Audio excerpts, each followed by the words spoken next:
Accidente mortal de tráfico esta noite na Pobra do Caramiñal. Morreu o condutor dun coche que saíu da estrada e bateu contra o muro dunha casa que quedou totalmente estragado. Era veciño da Pobra e tiña uns 30 anos. Os servizos sanitarios non puideron facer nada por salvarlle a vida. O impacto foi moi violento. Sobre la 1:20, una cosa así, oímos el golpe. Él sí oyó el ruido del chirrido de las ruedas. Yo oí más el pum. Entonces nos asomamos y fue cuando vimos el coche ahí empotrado y ya salieron vecinos y todo y estuvieron con el chico. Y blum, baixamos, chico, ya encontramos o coche empotrado aí. Claro, non había movimiento ningún nel ni nada, e non houve que antes a mover, chamouse aos bombeiros, ao 112, mas estes. Final tráxico para a desaparición da moza de Lugo de 24 anos da que non se sabía nada dende o martes da semana pasada. O cadáver atopouno unha voluntaria nunha zona de maleza do lugar da Cheda, próximo ao hipermercado onde traballaba. Hoxe mesmo estaba programada unha nova batida para ver de atopala. Boas tardes, benvidos ao último Galicia Noticias do mes de xullo. Este mediodía pasou a disposición xudicial en Ribeira o presunto autor do parricidio de Aguiño. O mozo de 24 anos confesaría diante da Policía Nacional que este mércores matara o pai de 2 disparos na cabeza para protexer a súa avoa. Nuns minutos iremos en directo ata o xulgado para ver se ratificou esa declaración inicial e se o xuíz xa tomou unha decisión sobre ele. Si la persona que está vendiendo esto no tiene autorización, puede venderlo o puede querer venderlo a cualquier persona sin importarle la edad. Aparte de que no sabemos cómo está almacenado ni cómo están guardados o conservados y pueden ser defectuosos a su venta. A Garda Civil advirte do risco de mercar material pirotécnico en puntos de venda que carezan de autorización para vender este tipo de produtos.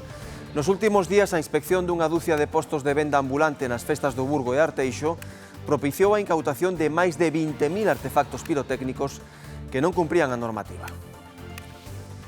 Preocupación nos comercios e locais de hostalería da Coruña tras os últimos asaltos a varios establecementos da cidade. Os roubos en locais aumentaron un 76%, pero en barrios como Os Mallos ou Vioño suman ademais numerosas subtraccións en coches e garaxes. Piden máis presenza policial para disuadir os ladróns. En total 3 no que va de ano, sí. A verdade é que esta cidade é un pouquiño caótica últimamente. Bastantes robos, bastantes altercados, anda a cousa complicada. Preocúpanos porque xa é unha cousa que xa dende fai moito tempo os establecementos asociados nos están pedindo que demandemos unha maior presenza policial.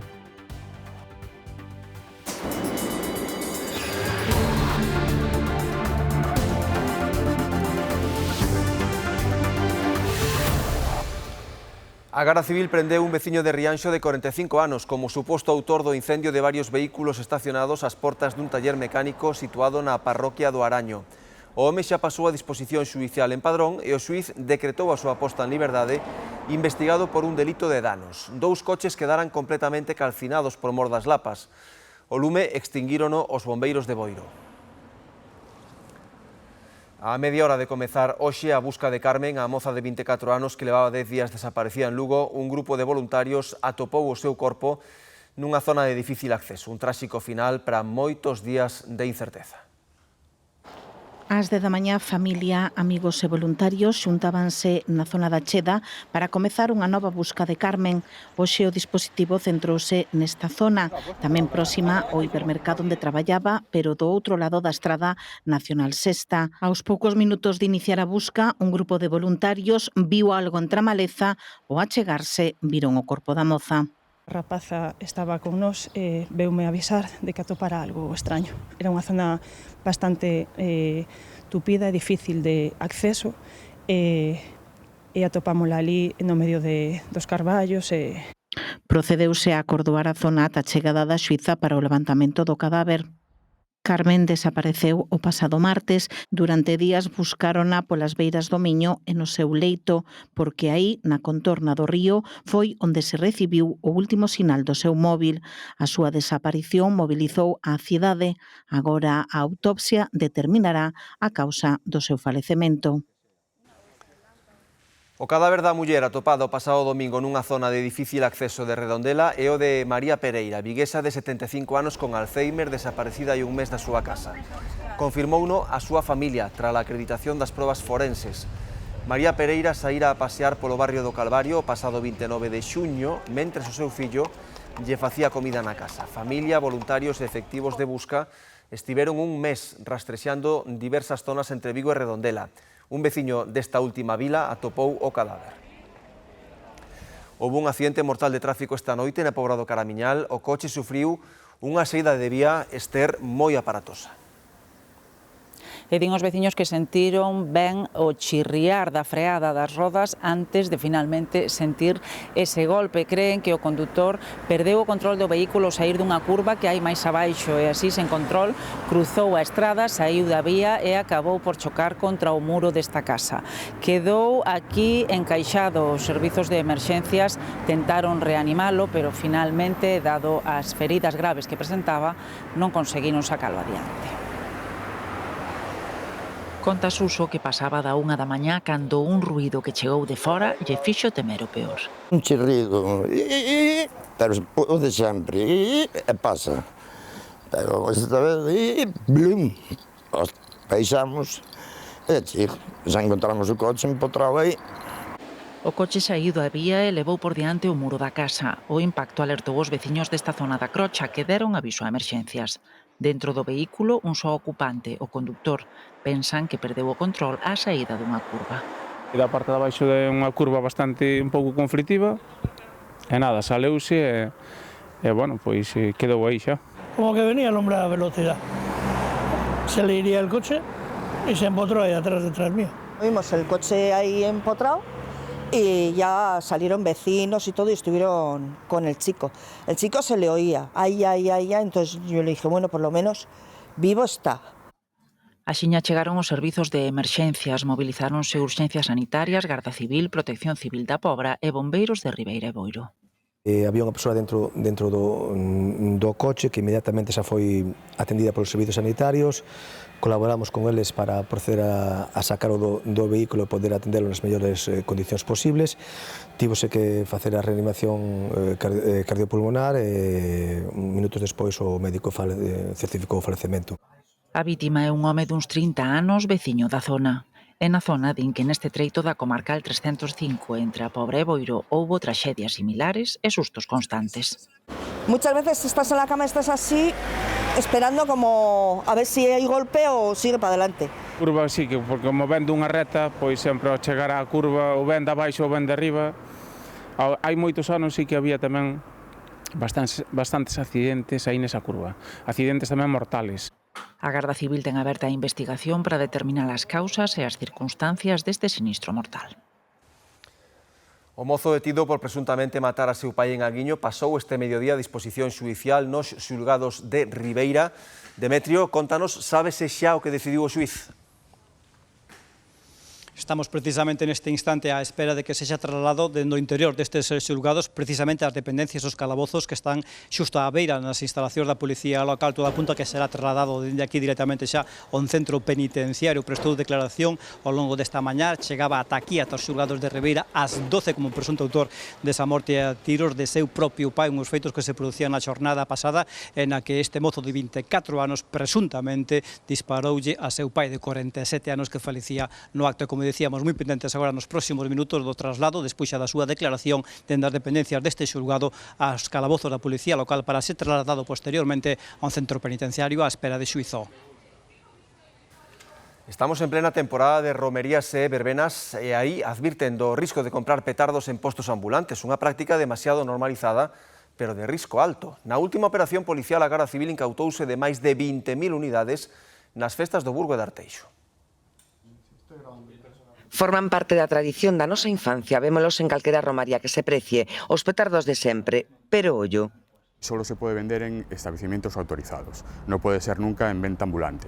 Lo más importante es que sean materiales ignífugos y luego que la seguridad y la amplitud del local sea acorde con lo que pueden almacenar.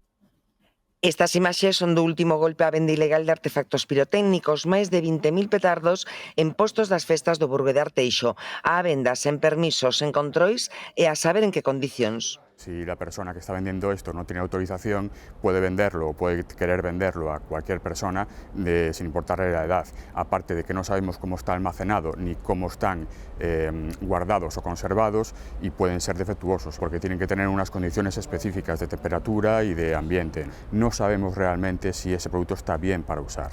Entonces no podemos afirmar que no vayan a producir daños. Hai dous tipos diferenciados por potencia e por idades. La categoría F1 es para mayores de 12, la categoría F2 es para mayores de 16. Entonces, cada categoría está pensada para una edad específica. O risco aumenta no verán, coa terra seca como está. Tú lanzas un petardo F2, pues evidentemente se puede inflamar y puede producir un pequeño incendio o un gran incendio, dependiendo de donde estés, ¿no? Ahora nos podemos imaginar lanzar un petardo F2 en medio de un monte, con el riesgo extremo que hay ahora mismo de incendios, podemos imaginarnos que puede plantar un fuego. Xa se sabe que quen xoga con lume acaba queimándose. Hai preocupación na Coruña polos roubos continuos en comercios e locais de hostalería. Os últimos asaltos esta mesma semana en 2 establecementos do centro da cidade. Os comerciantes insisten en que é necesaria unha maior presenza policial nas rúas.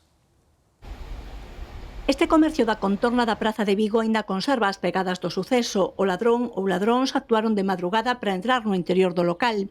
A súa dependenta prefire mantelo anonimato, pero móstranos as imaxes da desfeita. Revolvérono todo e finalmente levaron unha pequena cantidade de efectivo que gardaban na caixa. Non se conformaron con este botín e volveron intentalo en varios locais hosteleiros da mesma zona. Conseguírono neste establecemento forzando a porta. Os comerciantes da Coruña están preocupados. Inseguridade para todo, xa sexa nos locales, na casa, agora de ir ao banco ou calquera cousa, xa che digo, é complicado, é complicado. Esta cidade é un pouquiño caótica últimamente, bastantes robos, bastantes altercados, anda a cousa complicada. Na frutería de Pablo entraron 3 veces nos últimos meses. O xeito de proceder é común na maior parte dos roubos. Non é que leven cartos en si, sabes, a mansalva, non, piran o que poden. O peor é que negocios así pequenos que nos costa sobrevivir, por así decirlo, e encima con estes roubos e demais, pois peor a cousa. En barrios como Os Mallos ou Bioño suman ademais numerosos roubos en coches e garaxes, unha situación que veñen recollendo as estatísticas oficiais. Os balances do Ministerio do Interior recollen un aumento de máis dun 77% nos roubos en locais comerciais. As cifras nos preocupan, non? A persoa que está fronte dun negocio xa ten bastantes problemas para quitar adiante o seu negocio, se ainda por riba lle sumas este tema de estes pequenos roubos, furtos, chamase como tienes que chamar, pois desincentiva moito, non? Hai moita xente que está moi desanimada e con ganas de pechar e dedicarse a outra cousa. Comerciantes e hostaleiros piden máis presenza policial nas rúas. Os establecementos asociados nos están pedindo que demandemos unha maior presenza policial, non? Máis que nada porque a presenza policial o que fai é disuadir, non? Mentres, aos comerciantes non lles queda outra que poñerlles máis barreiras aos ladróns para evitar novos sustos. Sodes os que sodes. Sí, somos los mismos en verano que en invierno. En verano no damos abasto y en invierno pues a veces pues estamos 4 o 5 dentro de la parada. Pasamos aos aeroportos, a Vigo, as zonas turísticas que queren mirar, as costas, gustalle moito ir ás costas. As praias de Santa Marta, Ribeira e Ladeira no concello de Baiona volven estar aptas para o baño. Así o confirman fontes do concello tras recibir o resultado das últimas análises. Durante varios días tiñan prohibido o baño e ondeaba a bandeira vermella por contaminación microbiolóxica. O verán cambia por completo o ritmo dos concellos máis turísticos, multiplícanse os habitantes e tamén a demanda de servizos como o taxi. Os taxistas traballan estes meses ao límite para atender turistas e veciños.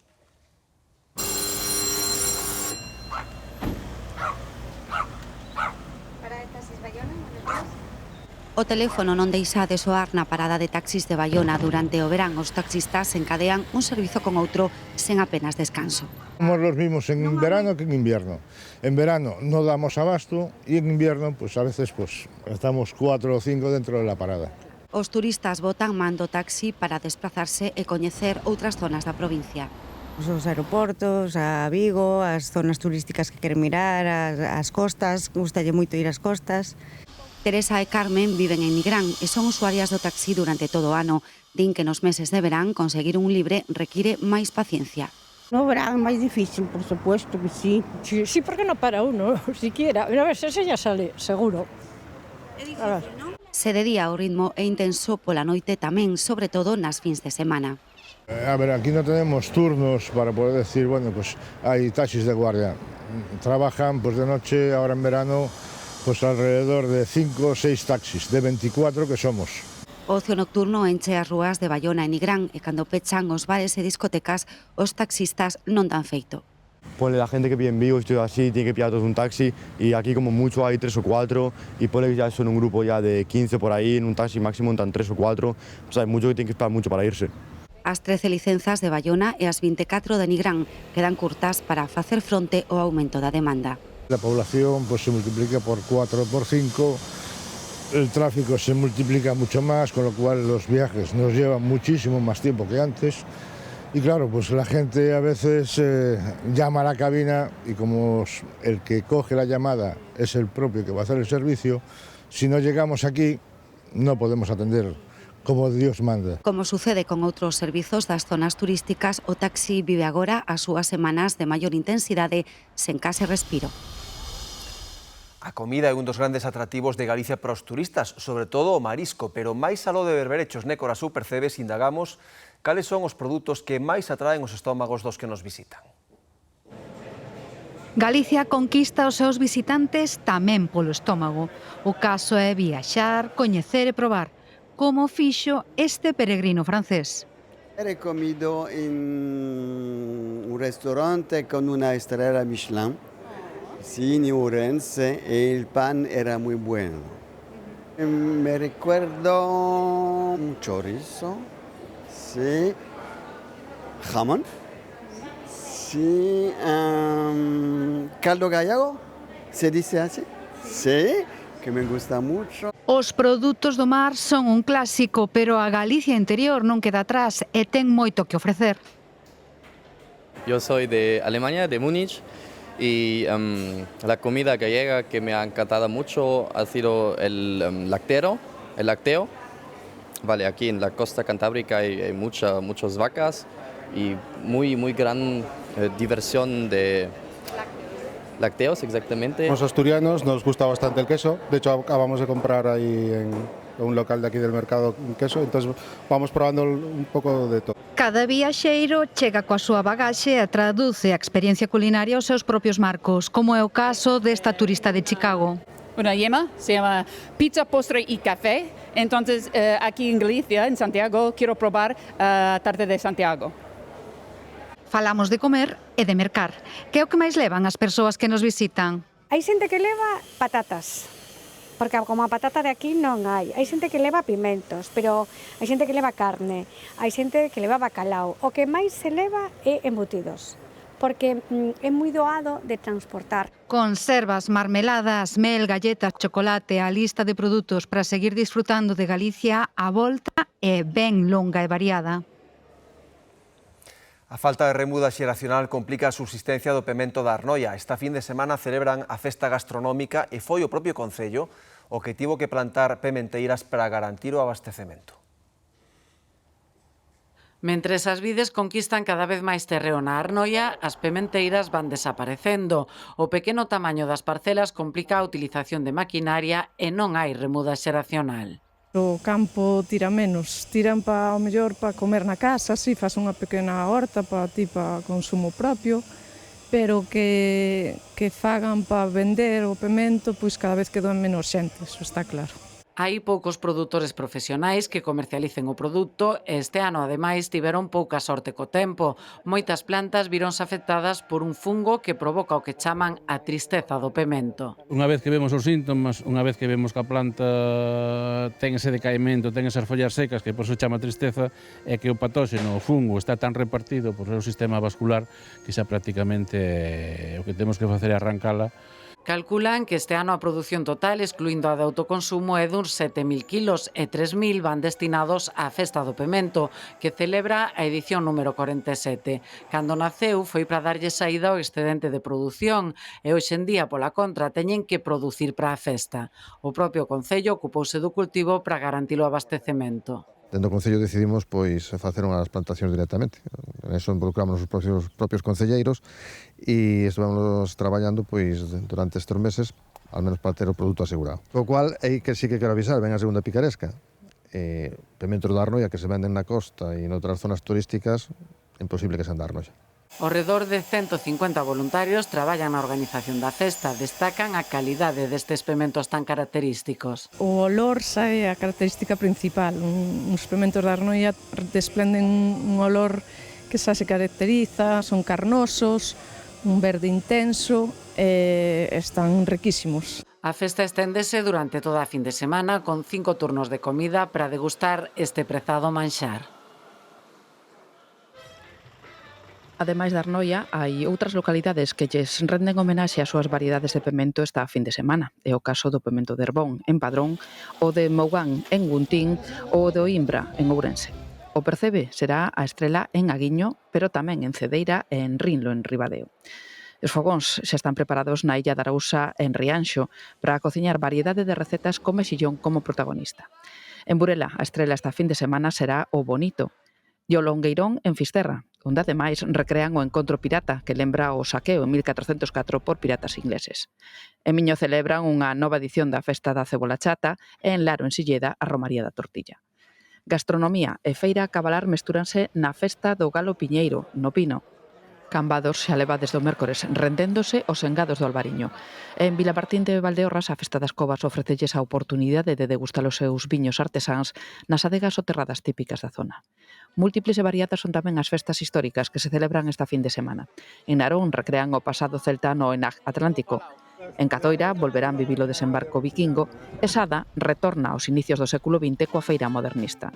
A artesanía tomará as rúas de Buño en Malpica nunha nova edición da Mostra de Olería e a música tradicional será de novo protagonista no Filandón de Músicas do Courel en Folgoso do Courel, no Festival de Pardiñas en Guitiriz ou no Festi Ulloa en Monterroso.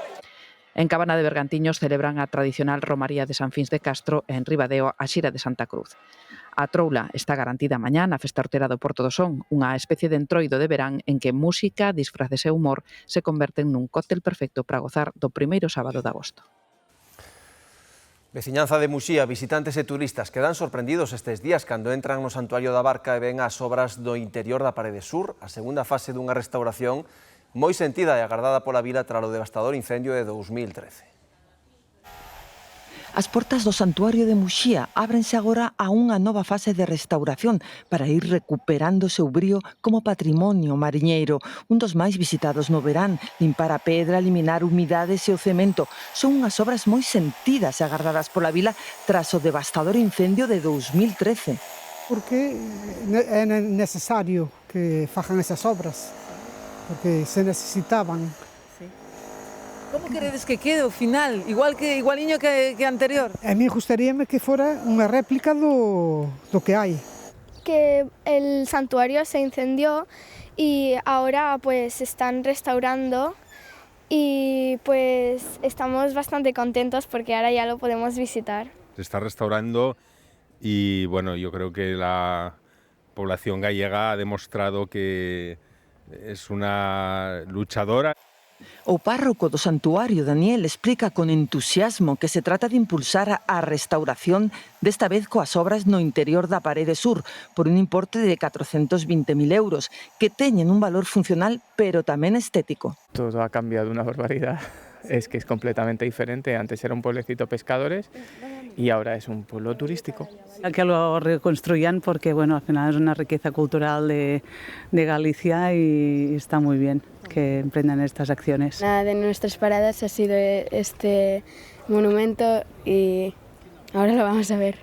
Me ha gustado mucho las leyendas que nos han contado, que nos han dicho que si pasamos por esa piedra 7 veces, que nuestra espalda se curaría.